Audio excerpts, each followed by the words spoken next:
FPOs यानी किसान उत्पादक संगठनों को भी सहकारी समितियों के साथ जोड़कर एक नई ताकत इसको दी जा रही है। साथियों, मुझे ये बताते हुए कि आज इस मंच से मैं विशेष रूप से हरियाणा के युवाओं को ये आह्वान भी करता हूं कि आप पारंपरिक सोच से बाहर निकल करके सहकारी समितियां बनाइए। हमें उस तरफ बढ़ना पड़ेगा। आप आईटी सेक्टर में हैं,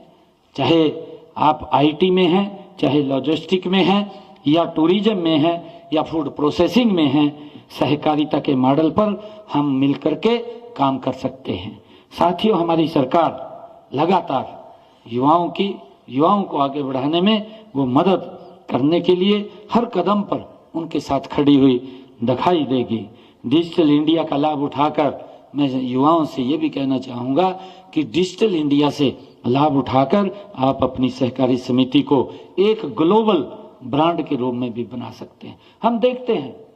अगर राष्ट्रीय इस प्रकार का कोई सेमिनार होता है, उसमें जो हमारी सहकारी समितियों से ऐसे लोग निकल करके आते हैं जिन्होंने अपना छोटा काम शुरू किया, आज वो दुनिया की, भारत की जानी मानी उनमें से, इसके माध्यम से हस्तियों में से है, जो इस सहकारिता के माध्यम से अपने काम को धीरे धीरे करके आगे बढ़ा रहे हैं और सरकार उसमें सहयोग करती है। साथियों, हमारी माताएं बहनें 60,513 स्वयं सहायता समूह के माध्यम से बहुत अच्छा काम वो कर रही हैं, इसके लिए हमें खुशी है। साथियों, ये सहकार का ही एक रूप है, हम सब जानते हैं। अब हमें इसे अगले पायदान पर और आगे ले जाने की आवश्यकता है। आप आचार, हमारी जो सेल्फ हेल्प ग्रुप की बहनें हैं, उनको कितना सहयोग सरकार इसके माध्यम से, उनका भी एक ग्रुप बना होता है और उस ग्रुप के माध्यम से निरंतर सरकार बहनों को सशक्त करने का काम करती है, उनको आगे बढ़ाने का काम करती है। और हम देखते हैं कि वो जब अपने इस ग्रुप के माध्यम से काम करती है तो उसमें चाहे वो अचार बनाने का काम हो, पापड़ बनाने का काम हो, हस्तशिल्प से लेकर के बड़े पैमाने पर चाहे टेक्सटाइल और खाद्य प्रसंस्करण यूनिट लगाने का बात हो, उसके अंदर लगातार ये काम कर रही हैं। साथियों, इस 72वें सहकारिता सप्ताह के अवसर पर हम सब मिलकर आज हमें ये प्रण लेने की आवश्यकता है कि हम सहकार की भावना को अपने जीवन का अभिन्न अंग हम बनाएंगे। हम मिलकर के काम करेंगे, एक दूसरे का हम साथ देंगे और हरियाणा को देश का सबसे समृद्ध और सबसे खुशहाल और सबसे सहकारिता उन्मुख राज्य बनाने का काम हम करेंगे। साथियों, मुझे बताते हुए कि जब मैं यहाँ पर आया हूँ, इससे पहले गुरु तेग बहादुर जी के 350वें शहीदी दिवस जो बड़े पद्धर के ऊपर पूरे हरियाणा प्रदेश के अंदर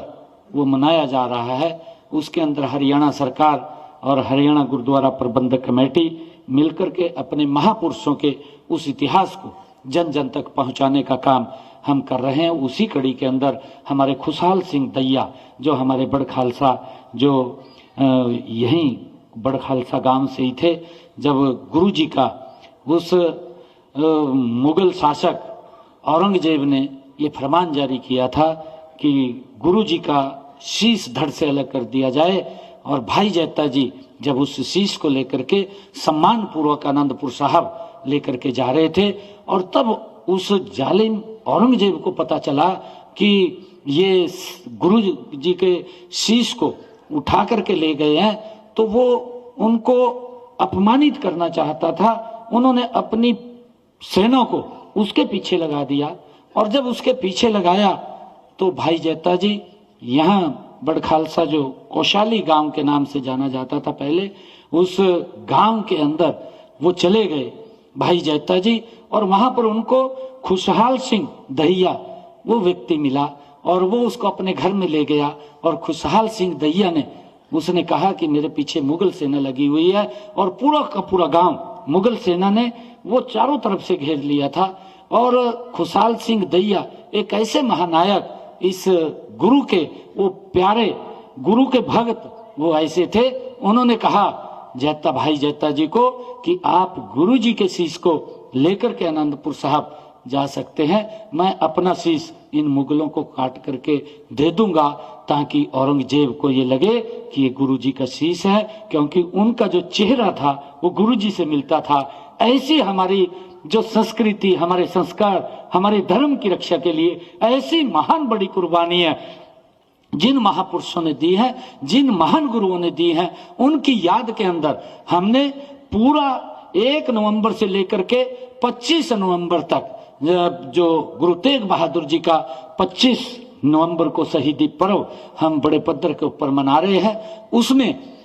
के लिए एक बड़ा ये जो करैक्टर है इनका बड़ा उसमें योगदान रहा है। मैं आप सबको भी उसके लिए आमंत्रित करता हूं और आप सबका मैं धन्यवाद करता हूं।